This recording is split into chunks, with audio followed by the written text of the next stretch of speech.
¿Qué es la procrastinación? Es dejar un asunto para mañana. O también lo podemos entender como aplazar algo. También se puede entender como dejar para el día siguiente, o también se puede socializar como… Cierto, y las ranas es una situación que afecta directamente y es una realidad plena, ¿sí?, para el pueblo. Sin embargo, cuando Moisés va y se presenta, y sabemos que el texto nos menciona que cada vez que hay una plaga, Moisés es mandado a llamar por el faraón para que la quite inmediatamente, pero a esta la posterga. Y le dice, no, dejémosla para mañana. ¿Será que de pronto estaba muy contento con las ranas? Ha Y de diciendo, ser. bueno, déjenmelas en la noche, que me encanta cómo cantan Sí, cómo hasta el día de cantan. mañana. Hoy es noche O sea, de es ranas. interesante cómo a veces nos acostumbramos a las cosas malas en nuestras vidas y en vez de acabarlas de una vez, las dejamos para el otro día. Para el otro día, así es. el dejar para el futuro. No dejes para mañana lo que puedes hacer hoy. Eso es muy… Nosotros podemos analizar, y es que a veces nosotros quizás de cuántas bendiciones nos estamos perdiendo quizás por posponer las cosas, por posponer lo que Dios nos está diciendo, hazlo ahorita, hazlo ya. Entonces en esto hay que tomar decisiones. En el tema de la procrastinación, si ya la hemos identificado, que tenemos un problema, que no queremos de pronto darle salida, o algún tipo de actividad que necesitamos hacer y que somos conscientes que tenemos que comenzar, es tomar la decisión acompañada de una acción. Y muchas veces dejamos pasar muchas oportunidades, muchas bendiciones de parte de Dios, como lo hizo este faraón, que no no sé si tuvo miedo, si estaba acostumbrado al estar mal, que le dieron la opción de decirle, listo, ¿para cuándo quiere esta solución? ¿Mañana? Sí. Entonces ahí le faltó el arriesgarse, no, lo necesito que me solucione eso ya. Sí, mira que La Biblia nos instruye sobre la necesidad de reunirnos como comunidad para alabar a Dios. este dato curioso para todos ustedes, como lo dice Cristian, dice de la siguiente manera, voy a permitirme leer. Dice, la asistencia a la iglesia no es solamente una buena sugerencia que se le puede dar a una persona, es la voluntad de Dios para los creyentes. La iglesia es el lugar donde los creyentes pueden amarse los unos a los otros, exhortarse, estimularse en amor, servirse a los unos a los otros, instruirse, honrarse y pues ser misericordiosos los unos a los otros. Tenemos cantidad de pasajes en el Nuevo Testamento que nos hablan de ese beneficio, del compartir en comunidad, del servirnos, del amarnos, del apoyarnos. La iglesia debe ser ese lugar seguro donde cada creyente llegue y encuentre todos estos aspectos que están en torno y que la palabra de Dios nos invita a que tengamos nosotros en nuestro corazón, que desarrollemos y que asimismo demostremos cuando estemos en nuestra comunidad.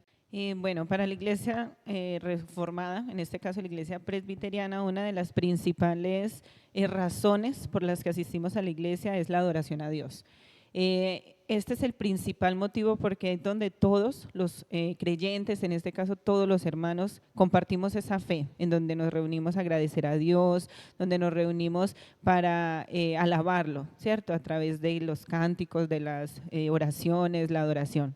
Aparte de eso, pues la comunión de los creyentes. Entre todos podemos compartir, podemos estar en familia durante ese espacio, entonces es indispensable e importante para que nos podamos conocer. Tanto miembros como simpatizantes debemos estar todos reunidos en ese espacio y conocernos. No es solamente la adoración hacia Dios, sino también la comunión entre hermanos y entre creyentes, que es pues una de las razones importantes y primordiales, diría yo.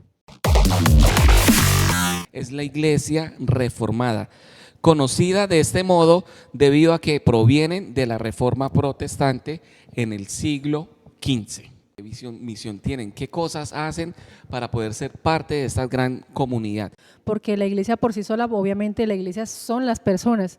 Todo que todas las iglesias tienen una manera diferente dentro de su estructura, dentro de su sistema de gobierno y, por ejemplo, en el caso de nosotros como presbiterianos es que hablábamos de miembros y simpatizantes. Parte de la iglesia como miembro, como tú bien lo decías, Ismelda, pues no solo se trata de la adoración, no solo se trata de nuestra relación personal con Dios, sino también de la interacción como comunidad, ¿cierto? De cómo misiones imposibles como en la película de Tom Cruise. Colgando ahí de las montañas. Sí, esto, predicar. Y que que a menudo se relaciona con el principio de que todos los creyentes puedan actuar de una forma sacerdotal, ¿sí? Nuestra relación con Dios no era determinada por la institución eclesial, sino que dependía completamente de cada persona con Dios. Dice el Salmo 18 que dice: yo te amo, Señor, fortaleza mía, invoco al Señor que es digno de ser alabado. Y para entender eso, lo primero es comprender que cuando surge la casta sacerdotal, toda relación con Dios se hacía a través de los templos y teniendo como intermediario al sacerdote, ¿no? Que era el único que interactuaba con el espacio sagrado. Pero recordemos que cuando llega Jesús, Él lo cambia todo. Verdaderos adoradores adorarán al Padre en espíritu y en verdad, porque también el Padre tales adoradores busca que le adoren. Todos ellos saben que la adoración a Dios es en el templo. Incluso los samaritanos, aunque no adoraban en el templo, tenían un lugar en el monte Gesirim en donde ellos adoraban a Dios. Sí, porque igualmente el estar en el templo, ir a la iglesia, como lo tratamos en los podcasts anteriores, es importante y valioso, sino que ya ahora Dios va a empezar a buscar adoradores en espíritu y en verdad. O sea, cada persona va a poderse acercar a Dios de una mejor manera y de forma personalizada sin tener un intermediario. Entonces es realmente importante y valioso lo que Jesús le dice a la mujer samaritana. Aquí se hace importante, ya que hemos hablado de los datos históricos, recordar que aunque estamos planteándonos el sacerdocio de todos los creyentes y tiene una relación muy cercana, muy familiar con la Reforma Protestante, especialmente con Lutero, como bien lo mencionabas, Cristian, esta idea no surge de la nada, sino que parte de un hecho principal que tiene que ver cuando Jesús está en el Calvario. En el momento en que Él entrega su último aliento, todos recordamos que en el pasaje bíblico se rasga el velo.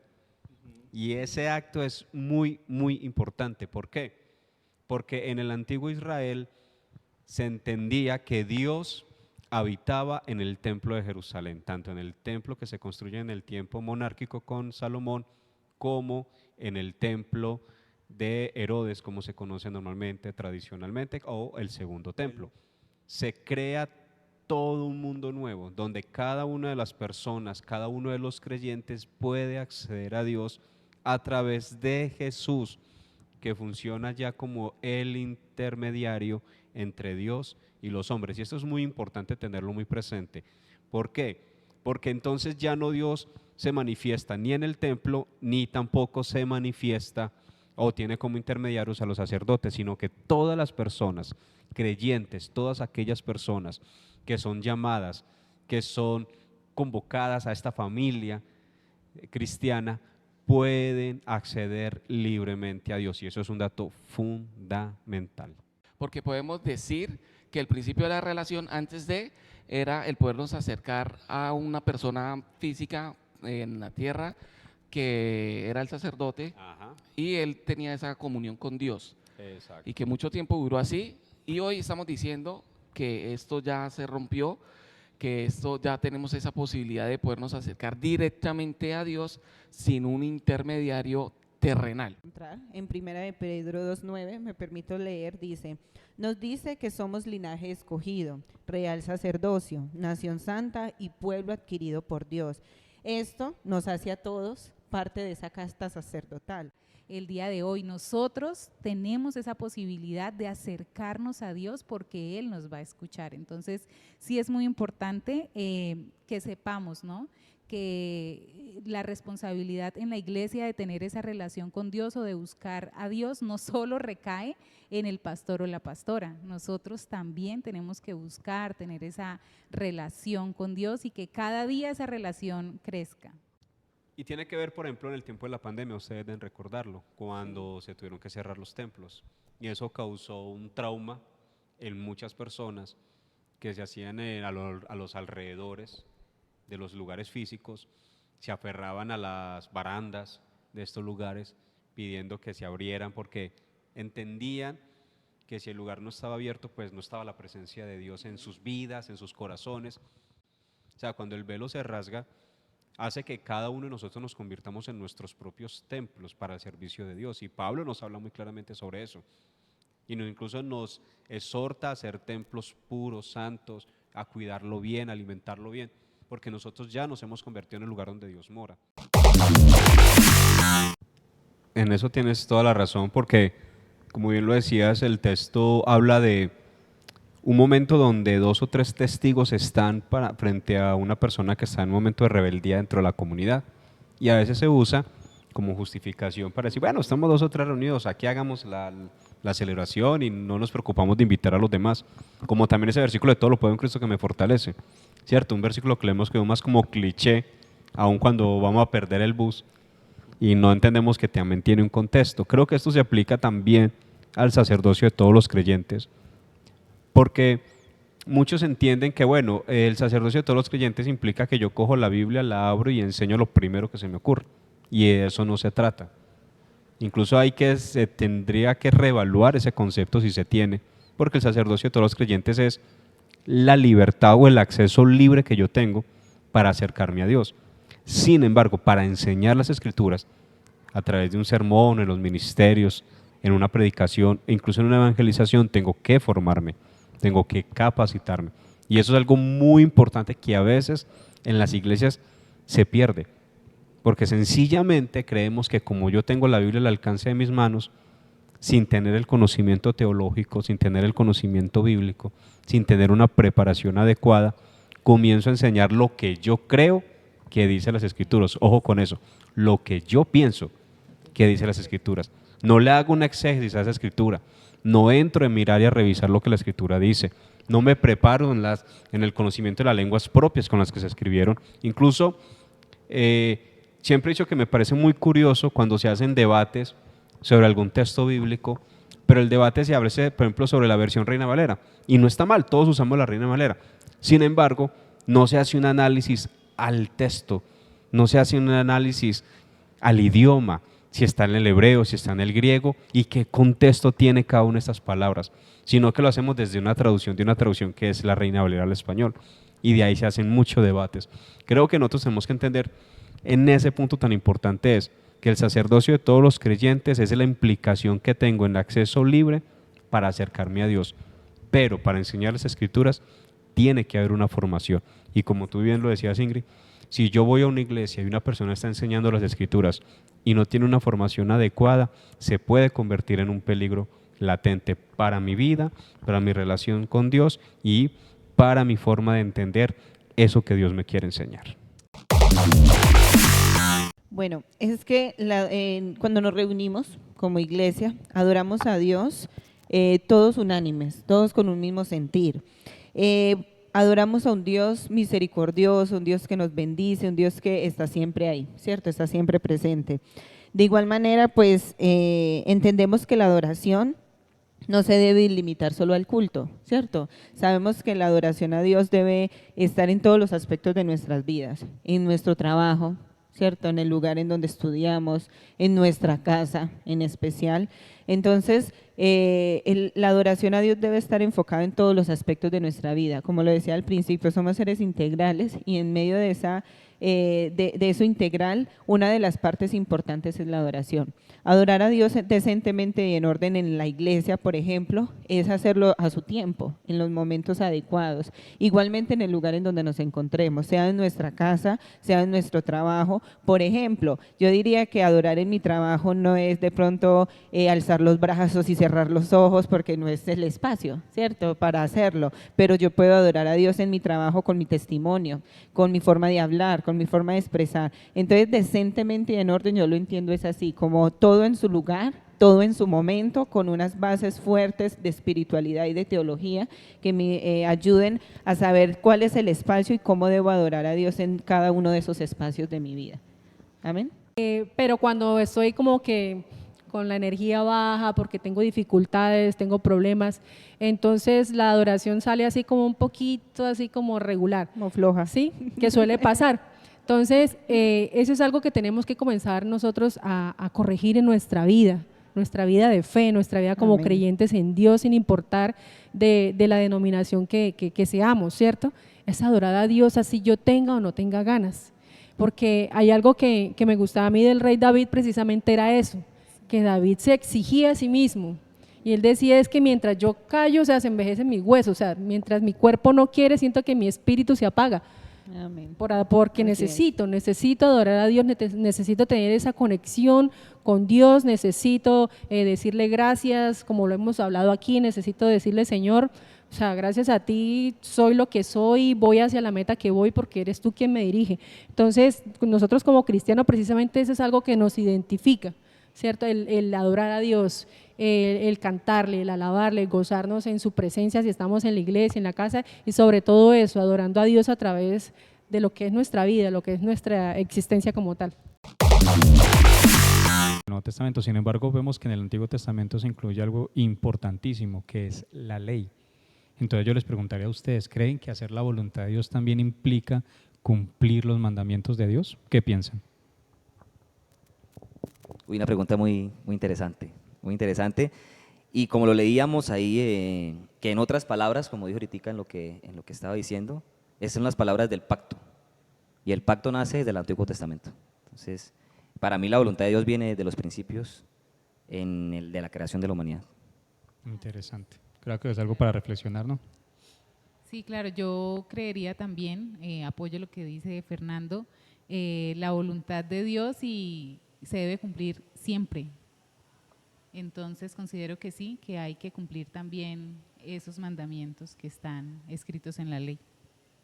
Claro que sí, es que vemos que como mandamientos, ahí en esos mandamientos vemos la voluntad de Dios reflejada para la humanidad, para que la humanidad se conduzca en orden, en justicia, en amor, en equidad, en reconocer a Dios, ¿sí? Como el Señor de todas las cosas.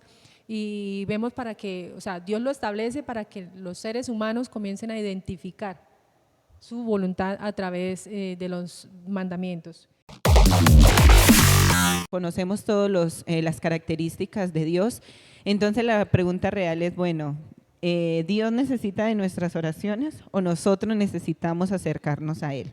En el Salmo 104 dice, Él hace producir el heno para las bestias y todos ellos esperan en ti, para que les des su comida a su tiempo, les quitas el hálito, dejan de ser y vuelven al polvo. Es decir que Dios está en medio nuestro, ¿cierto? Él es el que está ahí. Nosotros somos los que debemos acercarnos a Él y reconocer que Él es poderoso. Amén. Así es. Entonces, como podemos ver, Dios no necesita de la humanidad para su existencia, pero tan grande es su amor que envió a su unigénito para que muriera en esa cruz por nuestros pecados. Así que volvemos a retomar la pregunta inicial. ¿Puede el ser humano vivir sin Dios? El ser humano es complejo y difícil de definir. Es un mundo, cada uno de nosotros como seres humanos tenemos un mundo en nuestras mentes, cada uno tenemos conceptos, ¿cierto? Totalmente diferentes. Podemos ser hermanos, nuestros padres, que nos parecemos físicamente, pero somos muy diferentes cada uno de nosotros. Más sin embargo, la historia demuestra que en el ser humano no se limita a su existencia biológica, fisiológica o psicológica, sino que siempre tiende a buscar el crecimiento, que ese conocimiento trascienda. Que el diezmo se debe dar como respuesta en agradecimiento a Dios por todas sus bendiciones. Sin embargo, nosotros sí creemos que el diezmo es importantísimo dentro de nuestro desarrollo como comunidad. Pero hay algo importante y muy interesante, porque muchos van a decir, listo, el diezmo para mí en mi caso tampoco es una obligación, pero muchos van a decir, bueno, no es una obligación, entonces no lo voy a dar. Pero creo que viene algo implícito en todo esto, lo que Dios nos bendice, nos cuida, nos ama, en respuesta a ese Dios que nos protege de tantas cosas. Entonces creo que viene implícito eso del poder dar de todo lo que Él me da, poder apartar algo pequeñito que es el diezmo. Igual Jesús lo reconoce en el Nuevo Testamento. Recordemos que lo que eran los diezmos era una ley mosaica, ¿cierto?, que rigió a todos los judíos, y Jesús mismo lo reconoce, reconoce que hay que dar esa 10ª parte de todo lo que Dios nos ha dado, lo que nos bendice. Entonces sabemos que eso es una parte importante. Que sea ley mosaica implica que es un mandamiento que el pueblo judío siempre mantuvo, tanto en el Antiguo como en el Nuevo Testamento, y hay que mantener muy presente eso también. ¿Qué es el diezmo? O sea, ¿cuánto es? Porque el pastor nos lo indicaba ahora, o sea, hay gente que da más, da menos, o lo que considera que es esa cantidad. Entonces, ¿realmente cuánto es? ¿Cuánto es ese Muy buena diezmo? pregunta. ¿Cuánto creen ustedes que sería el diezmo? La 10ª parte de lo que se gana. Muy interesante que es el 10%, no es ni el 11 ni el 9, Ni el 5. ni el 5, ni el 10% del 10%, porque hay muchos que lo que me quede, el 10% que aparté para Dios, voy a sacar un porcentaje para dar el diezmo. Entonces sería el diezmo del diezmo. No, es el 10%. Pero Así Sí, es. sabemos que Amén. de ese 100% de lo que Dios nos dé, ya sea en nuestro trabajo, en una empresa o nuestro trabajo informal o en lo que hagamos, sabemos que ese 10% le corresponde a Dios. Ahora, si no se está laborando, si no se está trabajando, pues no estamos devengando nada, no se está generando nada, entonces yo sé que no tengo ese compromiso hasta que nuevamente Dios me genere esa bendición y entonces vuelvo a retomar ese pacto que tengo con Dios. algo muy importante, ¿por qué? Porque dentro de la escritura encontramos textos bíblicos que son narrativos, otros que son poéticos, otros de sabiduría, también están los de prosa, los que cantan y los que son simbólicos. A ver, el problema que tienen las personas es que, como comencé diciendo, la Biblia es inspirada por Dios, pero no significa que la Biblia cayó del cielo, ¿cierto? No fue que el cielo se abrió y de repente cayó el libro, sino que el libro fue escrito por personas y las personas tenían unos conocimientos literarios y estos conocimientos, lo que nosotros llamamos hoy estos géneros como poesía, como la prosa, como la narrativa, como las parábolas, y que fueron quedado plasmados. Entonces, como bien lo decías, cuando vamos a entrar al estudio de la Biblia tenemos que entender que cada libro es un tesoro único y que debemos estudiarlo con la profundidad que requiere, pero también como algo particular. Aunque es completo con la Biblia, que es una de las directrices que vamos a tocar, también hay que mirarlo desde su particularidad, porque no es lo mismo trabajar con un libro que tiene una prosa o un libro que tiene una narrativa o una poesía. Son cosas diferentes y creo que eso es algo muy importante. Lo que Dios quiere enseñarnos a nosotros. Así es. Otro punto importante es recordar que la interpretación bíblica requiere un estudio diligente, ¿sí? Tendríamos ahí que empezar, pues la Biblia es el centro de la fe del cristiano, en cuanto ella contiene la revelación de Dios para el ser humano y como guía para el pueblo creyente. ¿Sí? Que como cristianos nos hemos acostumbrado a, como decía nuestro pastor, a ser muy literarios en lo que leemos. Entonces, así está escrito en el Salmo 23 o en Apocalipsis o en los Evangelios y así tal cual es, y no entramos de pronto a profundizar un poco más en lo que pasaba realmente en esa historia. Por ejemplo, no es lo mismo estudiar el libro de Reyes, ¿cierto? O Crónicas que se dio en la monarquía del pueblo hebreo en la antigüedad, que por ejemplo estudiar una de las cartas de Pablo. Y cierto, y no es lo mismo estudiar todas las cartas de Pablo, porque cada una de ellas fueron escritas en ciudades diferentes. Entonces, claro, una fue en Colosas, otra fue en Roma. Entonces, cuando yo voy a entrar a mirar un versículo, tengo que preguntarme quién escribió, por qué escribió, a qué comunidad estaba escribiendo. ¿Qué se refiere cuando se dice en la Biblia todo lo puedo en Cristo que me fortalece? Que esta situación se estaba viviendo en ese momento cuando se redactó y se dijo eso. Entonces creo que eso también da mucha claridad.